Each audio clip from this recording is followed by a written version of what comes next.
चलिए दोस्तों, तो बात करते हैं हमारी मेटल सेगमेंट के ऊपर क्या हो सकता है। लास्ट वीक के अंदर जो हमने चर्चा करी थी कि ये 780 के ऊपर चलता है तो थोड़ी सी तेज़ी देखने को मिल सकती है। तेज़ी देखने को भी मिली और फिर वो लेवल नीचे की तरफ काटने के बाद बड़ी भयानक गिरावट भी हुई। तो आपको एक चीज़ यहाँ पर और सिखा रहा हूँ, वो ध्यान से सुनना कि जब भी कोई लेवल ऊपर की तरफ काट दे, मतलब लास्ट वीक का थोड़ा आपको बताने का ट्राई करता हूँ। 780 के ऊपर गया और जाने के बाद ऊपर जाके उसको क्लोजिंग करना ज़रूरी है। अगर वो ऊपर जाके क्लोजिंग नहीं करता और इंट्राडे में ही अगर वो लेवल नीचे की तरफ काटता है तो फिर हमें वहाँ से थोड़ा सा दूर हो जाना चाहिए। ठीक है, फिर तो वो रिवर्स आ सकता है, पलट सकता है, और लास्ट वीक में ठीक वैसा हुआ। तो अब क्या हो सकता है उसकी चर्चा कर लेते हैं थोड़ी सी। तो सपोर्ट जो है वो हमारा रहेगा दोस्तों नेक्स्ट वीक के लिए 754 का। हालांकि थोड़ा बहुत नीचे जा सकता है, उसमें कोई आश्चर्य की बात नहीं होगी। अगर ये 754 का लेवल काटता है तो 750, 746 और उसके नीचे रुकते हैं तो फिर थोड़ी सी दिक्कत हो सकती है 741, और लगभग ये जो गैप छोड़ा था वो गैप भी बढ़ने जा सकता है लगभग 734। तो अब जो है वो उसका ट्रेंड थोड़ा सा ख़राब है, जो कि लास्ट वीक में भी बताया था कि ख़राब लग रहा है। यहाँ पर भी बहुत सारे दोस्त हमारे जो पुराने व्यूअर हैं उनको पता होगा कि 800 के आसपास पहुँची, उसके बाद बोला था कि अब इसको ऊपर जाना है तो जाए, हमें इसको बाय नहीं करना है। ठीक है, ये वाले वीडियो आप देख सकते हो, लगभग 1 महीने पहले की बात करी थी। ऊपर जाना है तो जाए, हमें इससे दूर रहना है। ठीक है, तो कुछ जब थोड़ा सा कन्फर्मेशन होता है तब मैं आपको क्लियर बता देता हूँ कि ये हो सकता है। अभी थोड़ा सा साइडवेज ट्रेंड रहेगा, ऊपर नीचे जैसे कि उसकी खेल चलती रहती है। जब क्लियर कट ट्रेंड होता है 640 650 के ऊपर बताया था कि 800 सीधा जाएगा यहाँ से, तो ऐसा ट्रेंड जब भी आएगा तब हम डिस्कशन जरूर करेंगे।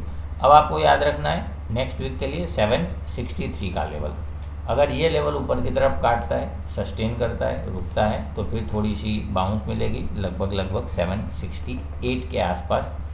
उसके ऊपर चलते हैं तो 775 के आसपास जा सकते हैं, और फिर 780। ये कुछ लेवल जो है वो हमें अगले वीक के लिए कॉपर में ध्यान में लेने चाहिए।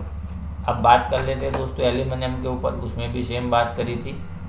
एल्यूमिनियम के अंदर भी 212 का लेवल बताया था, 212 के ऊपर चलता है तो फिर उसमें एक थोड़ी सी तेज़ी देखने को मिल सकती है, और ठीक वैसा हुआ जैसे ही वो लेवल काटा, 214 का लेवल मार्क किया था, वहाँ से ही जो है वो ये पलट चुका है। अब सपोर्ट कहाँ पर बनेगा हमारा, उसका डिस्कशन कर लेते हैं। तो 207 206 के आसपास जो है वो सपोर्ट है, 6.50। वो लेवल नीचे की तरफ काटता है तो 205 204 और लगभग 202 199 ये कुछ सपोर्ट रह सकते हैं एल्यूमिनियम के लिए।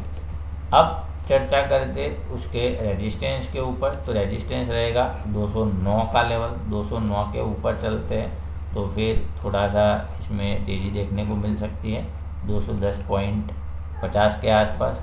उसके ऊपर चलते हैं तो 213 के आसपास जा सकते हैं, और 213 ऊपर की तरफ काटता है, रुकता है, क्लोजिंग करता है। क्लोजिंग करना खास ज़रूरी है, या तो 2-3 घंटे रुकना ज़रूरी है। फिर हमें हमारा जो प्रीवियस सपोर्ट या रेजिस्टेंस है उसको थोड़ा सा ट्रेल करके ऊपर ले जाना है, तो फिर 216 217 का जो लेवल है वो भी हमें देखने को मिल सकता है।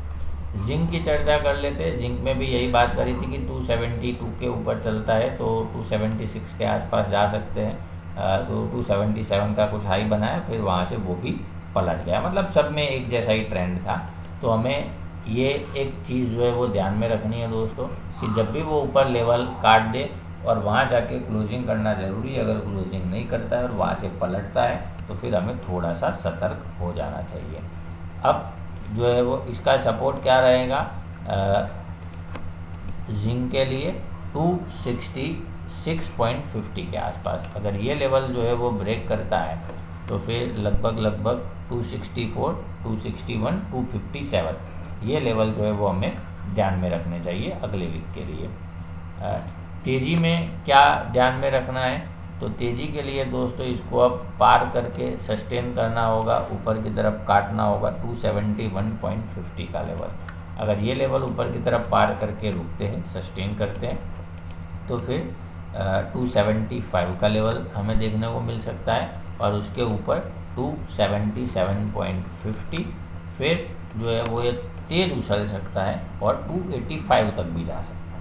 ठीक है, तो वहाँ पर आप जो है वो थोड़ा सा फोकस करिएगा। ये रहे दोस्तों एल्यूमिनियम, जिंक और कॉपर की बात। वीडियो अच्छा लगे लाइक करें। ये लेवल जो है वो आपको पेपर ट्रेड के लिए समझना है, मार्केट को सीखना है, फिर अपना रियल ट्रेड करो। उससे पहले एक बार अपने एडवाइजर के साथ सलाह मशवरा जरूर कर लीजिएगा। वीडियो सुनने के लिए दोस्तों आपका बहुत बहुत धन्यवाद।